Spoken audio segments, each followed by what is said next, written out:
Good evening. And thank you, Dr. Saccharin, for your friendship, for your leadership, for your advocacy. But I will say, I have to say, the only thing that you can say after the congressman preached that wonderful sermon and where I come from is amen. Amen. Amen. Good evening again, everyone. I am honored to be here tonight representing the greatest city in America and all those who we've lost in my city and all those I've lost and you've lost and we've lost to gun violence. As you heard from my good friend, as someone growing up in West Baltimore in the 80s, 90s, and the aughts, there are simply too many to name. Friends that I've lost, my friends' siblings that I've lost, family members that I've lost. My earliest memory of gun violence happened before I was even 10 years old. I was simply playing outside on this church lot, in a church much like this one, that was our basketball court, our football field, our baseball diamond, and a place where you sneak to get your first kiss with the girls. And this is the 1990s, early 1990s in Baltimore, much different place then. And randomly, someone started shooting towards where everyone was playing basketball. I remember being literally 20 seconds from my house and having to just duck into these bushes and hope that none of the bullets got there. That was bad enough, but the aftermath is exactly what pushed me into wanting to be into public service. Because the next day, I was supposed to just go to school like nothing happened. There was no trauma-informed care. There was no therapist waiting for us. In fact, the blood stayed out there on the lot so long that my dad made me go out there and clean it up. And I remember vividly pestering my parents, my grandparents, my older cousins who watched me all the time, my uncles, my aunts, everybody that I knew, why no one cared about what happened in my neighborhood. My neighborhood, that is the center of the sports world every third Saturday in May when this horse race known as Preakness comes to town. But every other day, I wasn't even treated as human. And my mom, in the way that truly only a black mother can do, to both shut me up but not to tamp my spirit down at the same time, simply looked at me and said, if you want it to change, you're going to have to change it yourself because no one's coming to save us.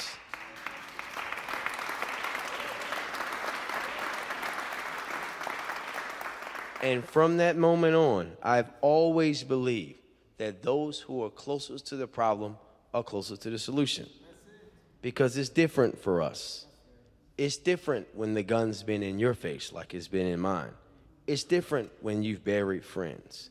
It's different when a young football star at your alma mater is gunned down and his mother tells you that day that he told her before he left the house that he was going to look for you before the football game.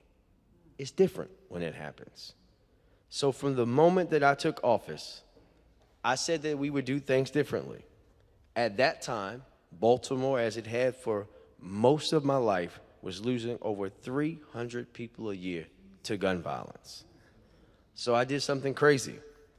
I decided that we would throw out the old ineffective ways of dealing with gun violence and that we would have a comprehensive approach to this public health issue. Then I did something even crazier in the political world. I walked into a neighborhood in East Baltimore stricken with gun violence and publicly said that I would work to reduce that number by 15% from one year to the next. People laugh. The media asked me every single day for 2 years, when are you going to hit your goal, Mr. Mayor? Because we didn't hit it those first 2 years. But by treating gun violence as the public health crisis that it is, by bringing folks in who serve time to help others learn how to save lives, by focusing on illegal guns in every way, from traffickers to shooters, and yes, even companies and dealers who are helping to fuel gun violence, by offering those at the greatest risk of being involved in violence a choice. Change your life or face the consequences. by using those who used to inflict harm to prevent harm, by preventing the next shooting at the bedside of victims, and most importantly, by providing the resources and support that they need to make that change, investing in our young people through schools, libraries, rec centers, job training programs. We didn't just meet the goal in our third and fourth year, we obliterated it.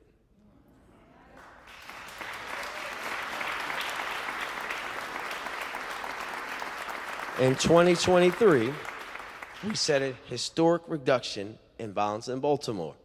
And then we did it again in 2024. And as of this morning, the city of Baltimore has the fewest amount of homicides on this day in any year in recorded history.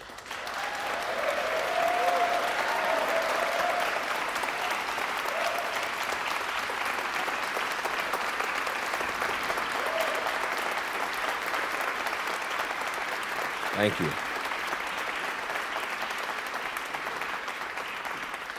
That's a 50% reduction since I took office. But one life is one too many. The work yet remains. The conversations still happen. I still have to talk to too many grieving families. But Baltimore is showing the world, not just this country, that we can turn the tide on this disease known as gun violence by doing the right thing, not the popular thing, and by listening to those closest to the problem. There is no magic button.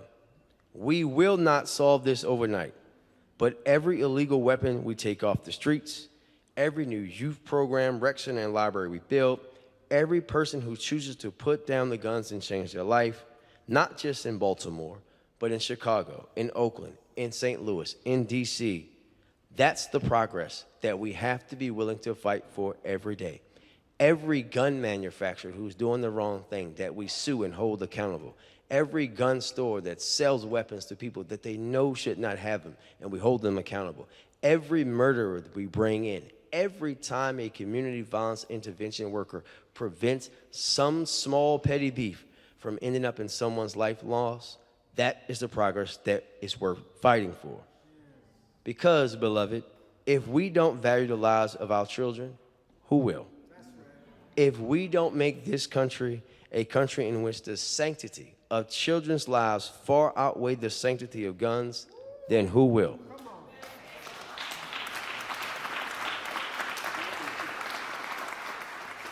So as I depart, I will say to us all what my mother said to me. No one is coming to save us. We have to save ourselves. Thank you.